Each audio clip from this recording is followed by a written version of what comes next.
Embratel convida. Vamos habilitar o próximo nível? Olá a todos, sejam bem-vindos e bem-vindas a mais um conteúdo Valor Econômico apresentado pela Embratel.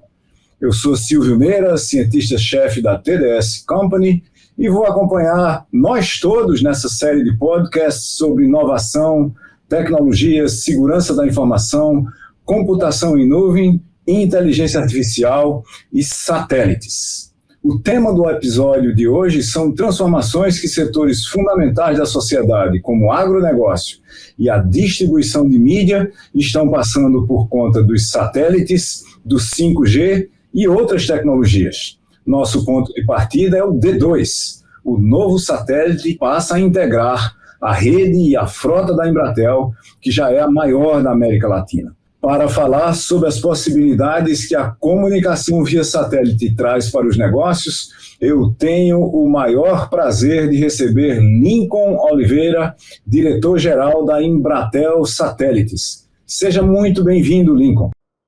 Olá, Silvio. Olá, Fernando e ouvintes. Quero dizer da minha satisfação em poder participar desse encontro para falar de satélites, um tema realmente muito interessante. Obrigado, Lincoln. E eu também tenho o prazer de receber para conversar conosco aqui Fernando Martins, que é conselheiro e operating partner de muitos fundos de investimento, um entusiasta do uso de tecnologia digital no agronegócio, ex-CEO da Intel Brasil. É um prazer estar aqui com vocês, com o Silvio, Lincoln, para falar desse tema que é uma das transformações digitais que mais me apaixona. Muito obrigado, Fernando. Seja muito bem-vindo. Lincoln, a Embratel lançou nesse segundo semestre o Star One D2, que é um satélite multimissão com bandas C, KU e KA, que visa trazer mais potência e aceleração ao processo de digitalização dos sinais analógicos e da oferta de canais em alta definição. Conta um pouco para a gente sobre os desafios envolvidos no lançamento do D2 e das possibilidades muitas que ele traz para os negócios e a sociedade como um todo. O Star One D2 é o 12º satélite lançado pela Embratel, desde quando nós começamos com o Brasilsat A1 lá em 1985, formando o que foi chamado na época o Sistema Brasileiro de Telecomunicações por Satélite. Nós lançamos o D2 agora no final de julho. Ele já está na sua posição orbital de 70 graus, finalizando ajustes. E os primeiros clientes a usarem esse novo satélite serão todos os clientes do satélite C2, que deverão migrar para o D2. E a migração de um satélite para outro se dará de uma forma transparente para os usuários, sem grandes ou sem nenhum impacto, praticamente falando, já que, nesse momento, os satélites estão na mesma posição orbital e os clientes de um satélite serão espelhados no outro. Após essa migração, o C2, então, será movido para outra posição orbital. O D2 é o maior satélite que nós já construímos até agora. Ele vem com 4 bandas de frequência, a banda C, a banda KU, a banda KA e a banda X também, cada uma dessas bandas com algumas especificidades em termos de aplicações. E com esse satélite novo, nós não apenas cobrimos o Brasil inteiro, mas também cobrimos toda a América Latina e parte dos Estados Unidos. E aí, por isso, o potencial de alcance que nós temos com esse satélite é muito grande. Ele, inclusive, combinado com o C4, que é um outro satélite que permanece colocalizado com ele na mesma posição, nós podemos cobrir todo os Estados Unidos continental. Então, em resumo, com esse lançamento, nossa frota agora conta com 5 satélites em órbita: o C1, o C2, o C3, o D1 e o D2. Que massa! É muita coisa no ar, né? Muita coisa voando lá em cima para garantir que a gente se conecta aqui embaixo. Fernando, você está diretamente envolvido há muito tempo em inovação no agronegócio. O que você acha que satélites e 5G, especialmente quando combinados, podem ajudar a resolver desafios do setor agroindustrial brasileiro, um país tão grande, tão disperso, né, com a necessidade tão crítica de conectividade nas bordas, nesses próximos 5, nesses próximos 10 anos? Bom, Silvio, o satélite ele já é uma ferramenta de trabalho diário do agricultor, né? Hoje em dia a gente começa a imaginar assim, puxa, agricultura, o Brasil tem um grande ativo nas suas florestas nativas, né? Então o PRODES do INPE começou em 88, a partir dali a gente estava no início se a gente olhar aqui dados aí do INPE de 2004, né, desmatava-se 24 mil quilômetros quadrados ao ano. Isso chegou a um recorde em 2012 de reduzir para 4 mil quilômetros quadrados, e hoje voltamos a 10, né? Mas a gente sabe, isso que é interessante, o satélite nos permite a observabilidade disso, né? E uma das coisas que eu acho que é interessante, assim, a gente olhar que a agricultura ela já é bastante tecnificada, a gente já tem uma conectividade muito interessante, mesmo sem o 5G, né? Hoje, 65%, 70% da cana nacional ela já está na internet das coisas no momento da colheita. Por quê? Porque você economiza quase 30% do combustível se você conectar todos aqueles equipamentos, em vez de ficar um caminhão andando atrás da colheitadeira vazio e o outro coletando a cana, você fica só com um caminhão, e aí a colheitadeira chama o próximo. E essa é uma inovação brasileira, o Brasil está na frente de outros países nisso, né? Mas essa conectividade ela já ocorre hoje. Sem 5G, sem 2G, mas é uma conectividade de alta latência, né? A gente tem o Mesh Networking sendo utilizado ali, e a ideia é você agora conseguir ter outros modelos de uso que você vai conseguir ter tráfego de vídeo, conectividade entre operador de máquina e centro de operações agrícolas, né? Então a gente tem uma cadeia quase uma pirâmide, né, de conectividade, em que a gente sai aí de um Mesh Network com alta latência, passa por Wi-Fi, 2G, 3G, e aí chega no 5G com uma latência muito, muito pequena, né? Até é importante falar para o pessoal que não é tecnológico, né, o que é latência, né? Latência é como se a gente tivesse, assim, os dados fluindo por uma mangueira no jardim, né? E você tem ela conectada na torneira. A banda é o tamanho, o diâmetro da mangueira, a quantidade de água que passa, e a latência é o tempo que leva para a água sair na outra ponta, né? Você abre a torneira e demora para chegar. Então, a latência é esse demoro na conectividade, e com o 5G a gente vai ter uma rede muito veloz, com muito menos latência, o que chega até a indústria de seguros, né? Estão especulando que com 5G os veículos autônomos não vão mais bater, porque os veículos vão ficar falando, eu estou aqui, eu estou me aproximando de você com uma velocidade tão grande que não vai haver mais colisão veicular, né? Outros sinistros vão acontecer por conta da natureza humana, mas não necessariamente esse. Isso tudo com a chegada do 5G, né? Então, a gente, só no quesito latência, é uma grande, grande vantagem, né? E aí depois a gente pode falar um pouco mais da complexidade do agronegócio, porque as pessoas têm uma ideia que a agricultura é mais simples do que a indústria, que é mais simples do que banco, quando na verdade é ao contrário, né? Banco é uma das coisas mais simples que tem, que é uma contabilidade, um ledger, basicamente. Depois a indústria é uma coisa que você elimina a exuberância divina, né? A sala de pintura da Ford é igual em todos os continentes, eles conseguem calcular e manter aquele ambiente exatamente idêntico, e na agricultura cada metro quadrado é diferente, então a gente tem um volume de dados muito grande. Fernando, conectando daí, o agronegócio brasileiro é obviamente uma faceta extremamente importante da nossa economia, e na balança comercial é quem tem sustentado o Brasil, junto com mineração e muito poucas outras coisas, digamos assim, pelo menos nas últimas décadas. Como é que esse protagonismo pode ser ainda mais central à economia brasileira, à sociedade brasileira, quando a gente tiver tecnologia para resolver gargalos mesmo? Você já falou de colheitadeiras que não precisam ser seguidas por 5, 6 caminhões, mas como é que a gente melhora dramaticamente as colheitas, o controle logístico, a distribuição do armazenamento, a conexão disso com os mercados internacionais? Como é que a agricultura de precisão e outras inovações podem ser potencializadas por satélites e 5G, entre outras inovações?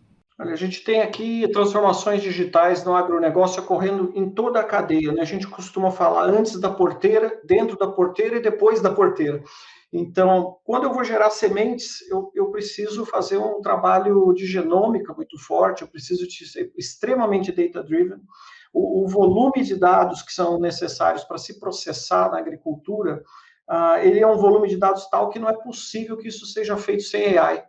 A gente olha, por exemplo, a história inteira de um banco, né, um Banco do Brasil, um Banco Santander, ele cabe em 9, 10 petabytes. Tem uma empresa aí de farma que acompanha marketing de farma, a IQVIA, que era a antiga IMS, eles têm no website deles que eles têm 19 petabytes de dados sobre receitas médicas, preços de medicamentos e tal.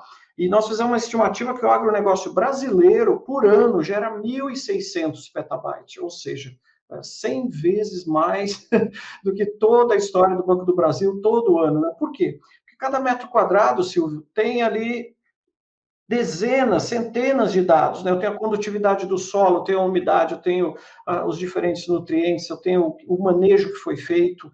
E isso é um vídeo, não é uma foto. Né? Então, eu tenho o manejo de pasto, por exemplo, é uma coisa de vídeo. Eu tenho que olhar onde o gado esteve, se ele esteve recentemente num lugar que não tem quase pasto, não é que o pasto está ruim, o gado esteve ali. Né?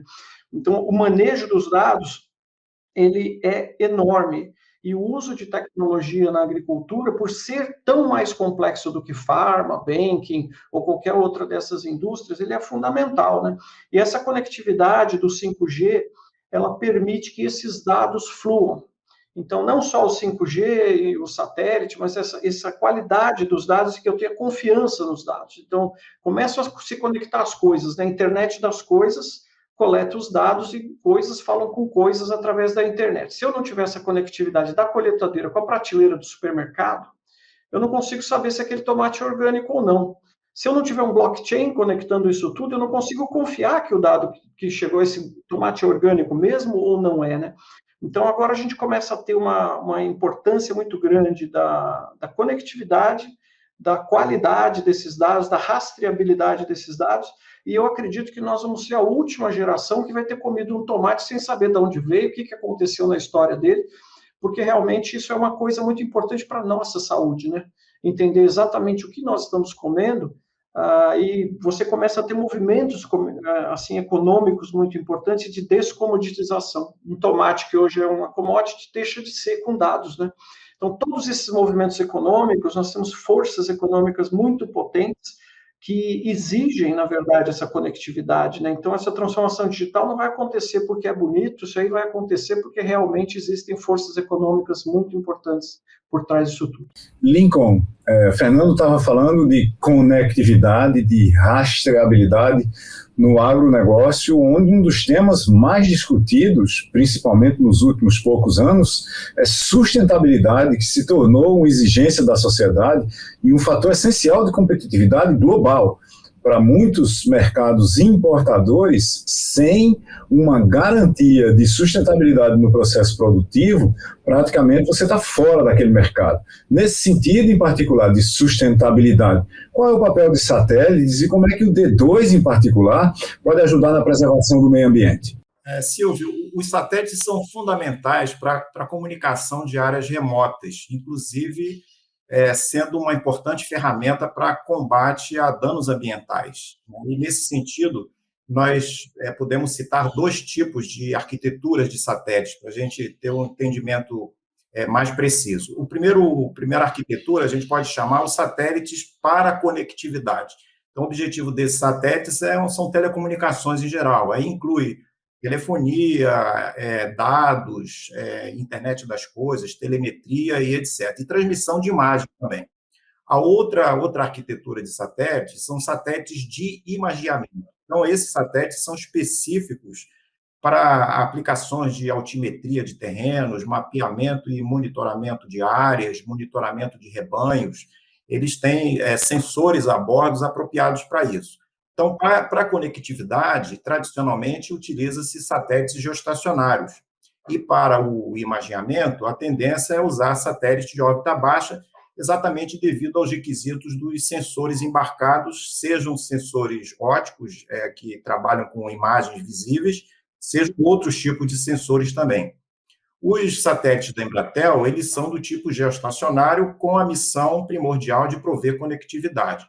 Nós, nesses satélites, nós não geramos imagens a partir deles, né? Não temos sensores de imagens a bordo, mas entendemos que temos a importante missão de transportá-las, né?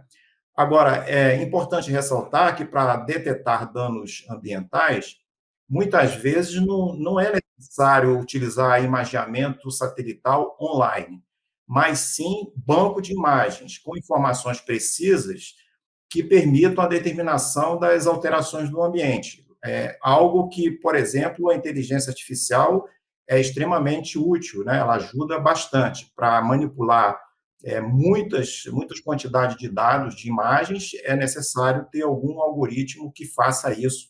Não é necessário que a pessoa olhe as fotografias, né? Mas você pode procurar em imagens digitais, através de inteligência artificial, certos perfis, certos comportamentos, certas variações, sem ter que necessariamente imprimir e olhar milhares de imagens, né? Então, a inteligência artificial combinada com satélite de imageamento é um par, é uma combinação espetacular, né? Agora, por conta disso tudo, a inteligência artificial tende a ocupar cada vez mais um papel muito relevante no mercado, juntamente com outras tecnologias, como o IoT e os próprios satélites, que passam a ser cada vez mais utilizados. E com fato relevante, com a inteligência artificial, é possível manipular uma gigantesca massa de dados de forma a usá-la nas diversas aplicações. Se não fosse isso, não tem como você, como eu mencionei, ficar examinando milhares de fotografias e anotando e tentando descobrir o que mudou num terreno em relação ao outro nos últimos 3 anos, nos últimos 4 anos, a não ser que você tenha um algoritmo inteligente que permita fazer isso a partir de uma análise direta num banco de dados de imagens que possa ser relevante. Hoje existem múltiplas iniciativas da Embratel no segmento de agronegócio, né? Tem o segmento de governo, monitoramento de frotas também, rodovias, redes de telemetria. Tudo isso pode contribuir para a minimização dos danos ambientais e levam mais possibilidade de avanços, né, nas regiões remotas. E nós temos estendido essa oferta de conectividade, seja por meio da rede terrestre, da sua própria rede terrestre tradicional, ou por meio de uso de frota de satélites. E um exemplo disso, nós temos como um dos produtos de prateleira o fornecimento da solução que a gente chama IPSAT, que possibilita acesso à internet, banda larga, via satélite, em banda Ka, independentemente de existir a presença de operadores locais ou infraestrutura terrestre de telecomunicações. E com o IPSAT, entidades que visam monitorar o impacto sobre desmatamento e poluição pode contar com uma comunicação ativa, instantânea, de alta velocidade em áreas remotas, agilizando ações e realizando sua missão de forma mais eficaz e ágil. E também o IPSAT permite ser ponto de concentração de coletas de dispositivos de IoT, que possam estar numa determinada região, que são concentrados naquela antena de satélite e são, a partir daí, interconectados a um data center, a um centro de monitoramento que faz toda a análise daqueles dados, né? Então, a gente está entrando com satélites cada vez mais, sendo um elemento relevante em todo esse ecossistema que a gente está falando. Pouca gente sabe, fora do negócio de satélites mesmo, que a ideia dos satélites geoestacionários como o T2, que ficam parados numa posição orbital em relação a um território, a um espaço no chão da Terra, né, no planeta Terra, são originados de uma carta que Arthur Clarke, que é o autor de 2001, Odisseia no Espaço, escreveu para o editor de Wireless World em 1945. E ele desenhava exatamente como era que seria um satélite geoestacionário e para que ele serviria, e dizia no fim da carta que tais tipos de sistemas deveriam, ou poderiam, aliás, ser desenvolvidos dentro de 50 a 100 anos. Obviamente, os desenvolvimentos depois da Segunda Guerra Mundial anteciparam por muito esse horizonte de Clarke, e a gente tem hoje uma verdadeira pleiade de satélites orbitando a Terra, entre os quais muitas e muitas dezenas de satélites geoestacionários, dos quais o D2 é um deles. Fernando, a gente olhando para esse contexto que às vezes a gente vê uma coisa acontecendo, como Clark viu os satélites geoestacionários em 1945, e o que a gente já tem na mão agora, o que você diria que pode acontecer com o agronegócio e outros negócios com gestão inteligente de dados, comunicação praticamente ubíqua e universal, utilizando de satélites a fibras ópticas, combinado com mobilidade, 5G, internet das coisas na ponta, e com o uso cada vez mais intensivo de inteligência artificial. Qual é a tua visão, olhando do campo para o resto do mundo? Porque, como você mesmo disse, aparentemente o campo é muito simples, né? É só jogar a semente e nasce, mas o campo, do ponto de vista de informação, é muito mais complexo e muito mais denso do que a maioria das instituições da sociedade. A agricultura é bastante complexo, né? Aquela visão que a gente tem do Jeca Tatu, com uma enxada no ombro, aquilo não é agricultura, né? A agricultura hoje, ela exige muita informação, né? E temos um desafio muito grande, né? E como que nós vamos alimentar essas pessoas todas quando cada vez menos pessoas trabalham na agricultura, né? Então, tem um trabalho bacana, eu tive a oportunidade de participar no World Economic Forum do Innovation with a Purpose, que era o New Vision for Agriculture. E ali nós mapeamos assim, o que vai acontecer nos próximos 10, 15 anos, e o objetivo do estudo é assim, como é que eu atinjo segurança alimentar com segurança do alimento de forma sustentável, ou seja, que ninguém vai passar fome, ninguém vai morrer comendo aquilo que foi produzido e o planeta continua saudável, né, no processo. E identificamos ali algumas tecnologias transformacionais, o que é interessante é esse papel da conectividade ali, né? Então, proteínas alternativas, por exemplo, né? Não vamos conseguir alimentar todos esses 9 bi de pessoas com as proteínas convencionais, mas proteínas sintéticas, carne sintética, a gente começa a ver isso com uma velocidade muito grande, porque a equação econômica é muito favorável e você tem uma proteína sintética que não tem sofrimento animal, uma proteína sintética em que você não tem colesterol, enfim, tem uma série de coisas positivas. E muito da tecnologia, quando as pessoas falam de agricultura de precisão, eles pensam sempre no agronegócio industrial, né, as grandes corporações, mas esse pessoal, eles já tinham acesso a agrônomos, PhDs em agronomia, né? Você pega uma MAGE, você pega uma grande operação agrícola da Bom Futuro, por exemplo, eles têm um plantel de excelentes agrônomos e PhDs em fitossanidade, todo mundo já estava trabalhando ali. Agora, o pequeno agricultor familiar de mandioca, o sujeito que tem uma lavoura no fundo ali da casa e tal, ele não tinha acesso a isso. Então, isso que o Lincoln estava falando, que são dados enormes, né? Como é que a gente consegue gerar uma experiência? Aquele agricultor familiar, ele tem uma experiência de ter plantado, sei lá, 1000 pés de mandioca na história dele, ele tem um certo dataset para analisar. Quando eu pego PhDs, pessoas que entendem o que é uma pequena mancha amarela na folha da mandioca significa um problema no sistema de raiz embaixo da terra, e eu começo agora a tirar milhares, dezenas de milhares de fotos de folha de mandioca e classificar, e usar AI para poder prescrever o que fazer com aquela mandioca para tratar isso, eu dei acesso a um agricultor familiar, a um corpo de PhDs em agronomia da Universidade de Sussex, na Inglaterra, por exemplo. O sujeito está aqui no nosso agreste, está na África, e isso foi um projeto muito bacana, feito com TensorFlow.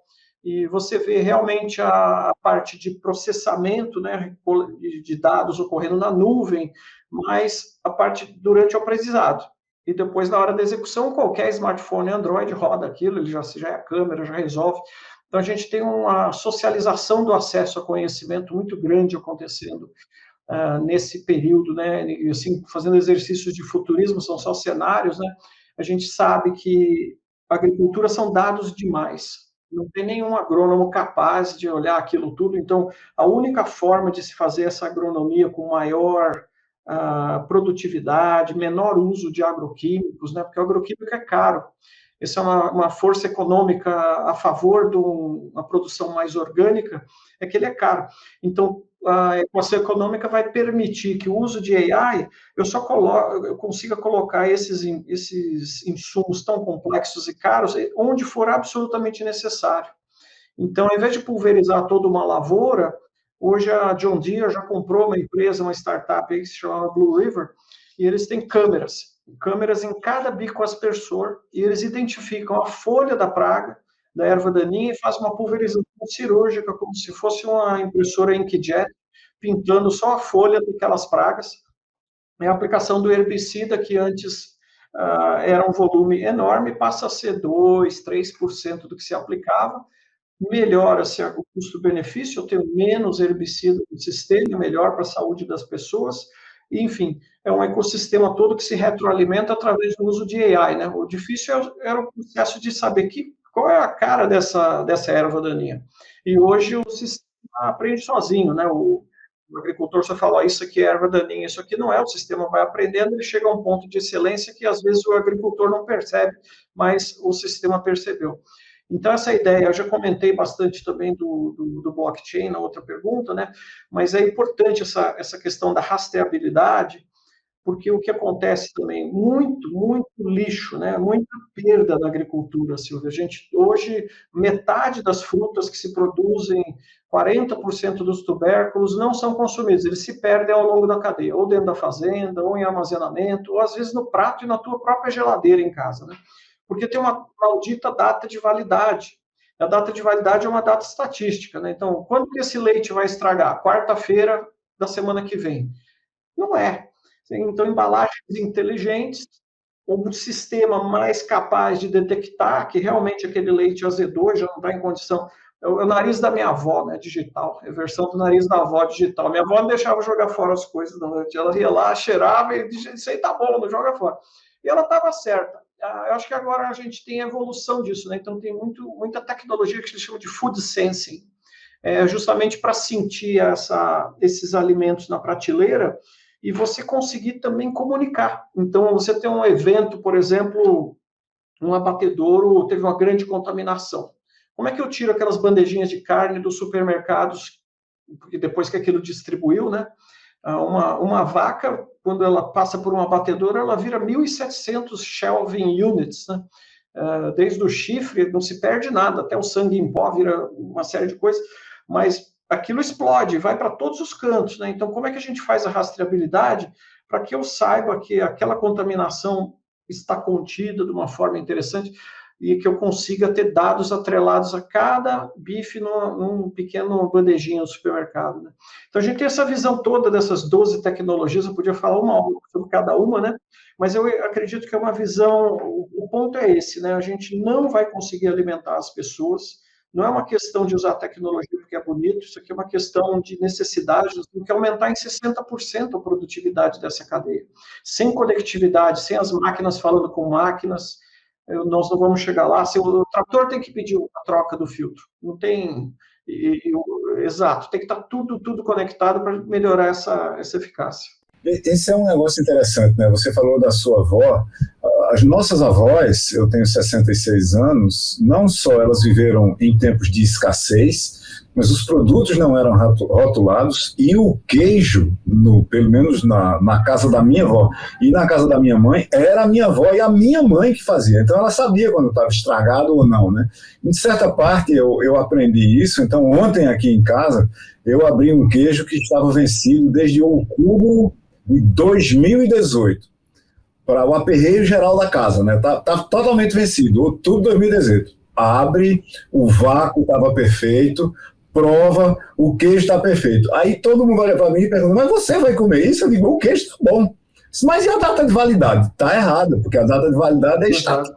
Não é? O queijo está bom. Se a gente estivesse rastreando, por exemplo, esse queijo, ele foi armazenado o tempo todo a uma temperatura média de 8 graus, se ele pode passar 5, 6 anos fazendo isso. O problema é que a gente leva em consideração um número muito grande de fatores e, de repente, o queijo fica ruim só na data, mas ele está bom. E essa ideia, só desse Food Sensing Technology, Silvio, pelo estudo aqui do World Economic Forum, são 20 milhões de toneladas de alimento que não vão ser jogados fora. Exatamente. Mas vamos voltar para satélites. Lincoln, conta aí uma história mais longa para a gente, começando pelo seguinte: com tanto satélite lá em cima já, por que a gente precisa de um satélite a mais, que é o Star One D2? Quanto foi que a Embratel investiu para colocar esse satélite lá em cima? Qual é o tamanho da coisa? Qual é a complexidade dele? E como é que a Embratel pretende desenvolver esse modelo de negócios daqui para frente? Qual é o papel do D2 nesse conjunto de possibilidades que a Embratel, com a maior frota de satélites da região, vai tocar daqui para frente? Silvio, nós, como mencionamos antes, e você também mencionou agora, nós operamos uma frota de satélites, 5 satélites na presente data, né?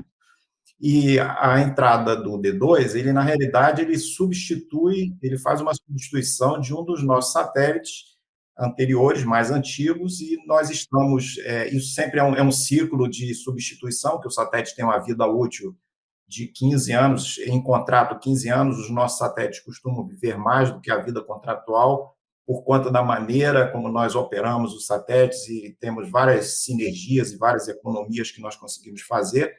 Então, entra o D2 como uma necessidade não apenas de substituição de um satélite mais antigo, mas ele também traz coisas adicionais, coisas novas, e nos permite ampliar os nossos negócios, né? Então, no caso específico do D2, por exemplo, ele traz 4 benefícios evidentes, assim, logo de início para o nosso negócio, que é atuar no segmento de distribuição de TV em geral, de trazer oportunidades para o backhaul celular, trazer possibilidades para o agronegócio e também nos permitir fazer expansão do fornecimento de capacidade de satélites para a América Latina. Então, nós estamos, há algum tempo já, saindo da fronteira do Brasil e atuando na América Latina e também nos Estados Unidos. No caso da distribuição de TV, se nós pegarmos esse primeiro segmento que eu mencionei, nós temos uma excelente oportunidade com a decisão da Anatel de migrar 20 milhões de antenas parabólicas da chamada banda C para a banda KU. E essa é uma oportunidade muito interessante, porque a Embratel Star One tem a melhor solução para essa mudança. Não só em termos de satélite, que opera numa posição fantástica, que é a posição de 70 graus oeste, que é a melhor posição orbital brasileira, mas também em termos de teleportes que permitem fazer as subidas dos sinais, né, os uploads dos sinais de televisão com qualidade e com grande segurança. No segundo segmento que nós mencionamos, que é a área de backhaul, de celular, de rede celular, o D2 ele vai ampliar a cobertura e a capacidade da rede celular na região norte do Brasil, entre outras áreas, mas especificamente na região norte, e naquelas áreas em que a chegada da fibra ótica é mais difícil e mais complexa, por conta das próprias características da região geográfica, etc., o satélite chega ali de uma maneira muito interessante. O terceiro segmento, que nós já até mencionamos aqui de alguma forma, a questão do agronegócio, essa banda KA que o D2 embarca e traz como uma de suas cargas úteis, uma de seus payloads, né, como o pessoal diz, ele vai permitir maior conectividade em determinadas regiões. O D2 amplia a banda KA que já existe no D1, que é o seu antecessor. Então, as coberturas combinadas do D1 e do D2 em banda KA permitem essa ampliação de cobertura em todo o território nacional. E aí vai contribuir com essa nova amplitude da cobertura, com melhoria dos processos de automação de colheita, controle logístico, tudo aquilo que nós estamos mencionando até aqui. Então, esse é assim, um resumo dos benefícios que o novo satélite traz aí para a gente. Que massa! Muito boa essa história. Fernando, A gente, pelo visto, a gente tem conectividade de mídia, de backhaul, de celular, a gente tem conectividade para o agro, a gente tem conectividade regional inteira usando satélites, a gente tem uma malha nas regiões mais densas do Brasil, mas voltando a uma coisa que você mencionou no começo, nós temos um mega problema de processamento de dados. E não é o problema antigo de processamento de dados, não é a velha manipulação de tabelas. É muito mais um entendimento de contexto que envolve tempo, envolve clima, envolve preço, envolve pragas, envolve crescimento das plantações, envolve mercados, envolve entregas, envolve logísticas. Como é que você está vendo a integração disso tudo do ponto de vista de tratamento de informação? Tem um estudo aí da Corn Ferry dizendo que o CEO do agronegócio ele tem que ser uma mistura de um agrônomo com um hacker, porque ele precisa ser um cientista de dados. É muito dado, Silvio, é muito dado. E o que a gente tem hoje no nosso dia a dia, né? Todo mundo aqui que dirige em São Paulo, eu acho que São Paulo é a cidade do mundo com o maior uso de Waze, né? Per capita. Eu não consigo ir do ponto A até o ponto B sem usar uma análise de dados para me colocar por uma rua em que não teve um acidente de carro, um assassinato, seja lá o que for que está atrapalhando o trânsito, a gente circula na cidade. E não tem o Waze do agricultor, não tem uma coisa que diga para o agricultor o que ele tem que fazer hoje. E olha a complexidade, eu tenho o clima. Então, o sujeito está fazendo uma pulverização, programou uma pulverização para hoje, está tudo bem pela manhã, mas à tarde vai começar a chover. Se ele pulverizar à tarde, aquela água vai lavar o insumo das folhas e ele vai perder aquele material todo, né? Então, essa conectividade, o uso do AI e saber, por exemplo, se o vento está acima de 7 km por hora, suspende a pulverização porque tem muito drift.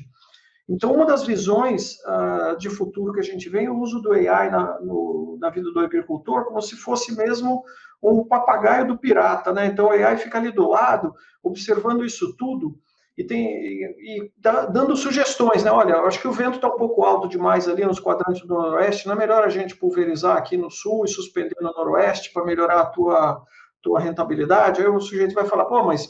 Isso é uma coisa quase como um sistema operacional inteligente do agro, que você está descrevendo. Exato, é o sistema operacional agrícola.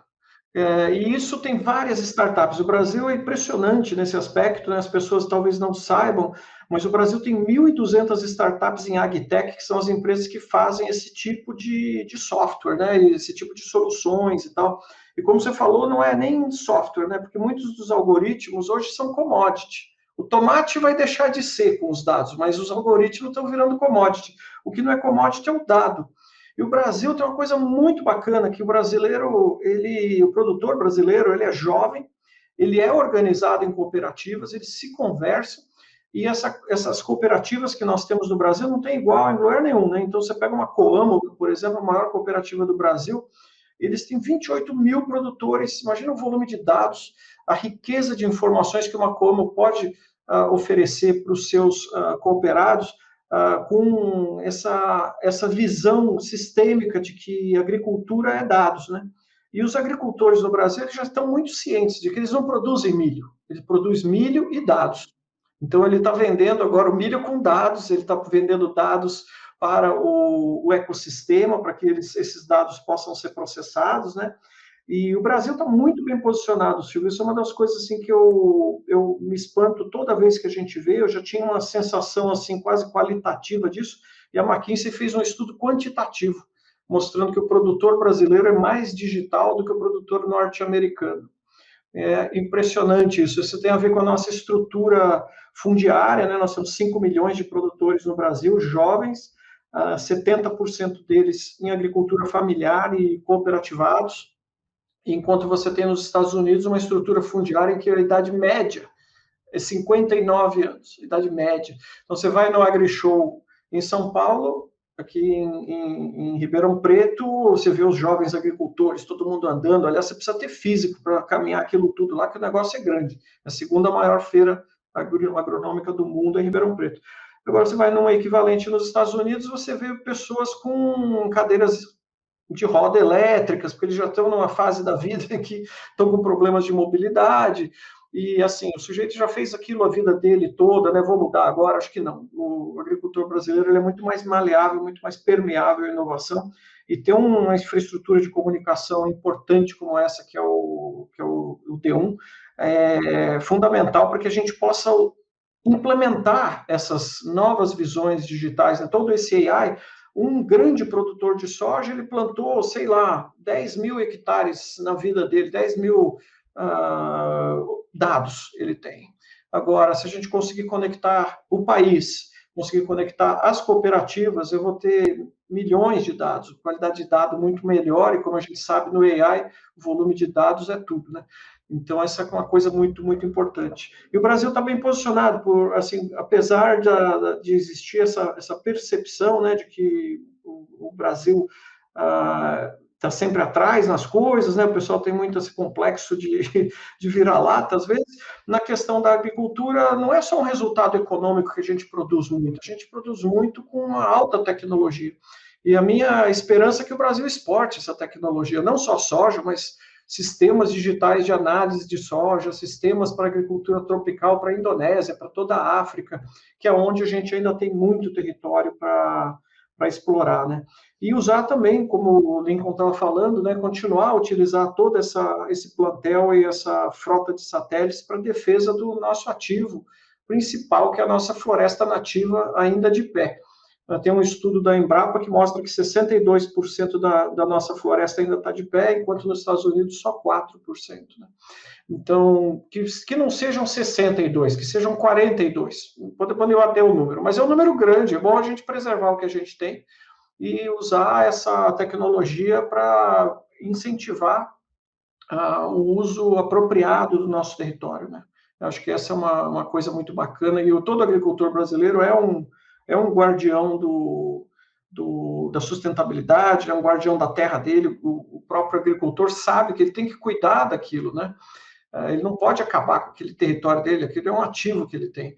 Então, a gente tem aí uma força econômica muito positiva, né? A agricultura, quando ela cresce, hoje ela cresce através de tecnologia. Você desmatar para crescer a agricultura não é economicamente o caminho.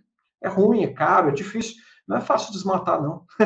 Mas a gente tem que usar toda essa tecnologia. Desastre, né? Um aumento do desastre ambiental. E a gente tem que evitar isso a ferro e fogo aí, inclusive do ponto de vista da marca Brasil, né? Os produtos que saem, agrícolas que saem do Brasil, eles têm que estar atrelados a um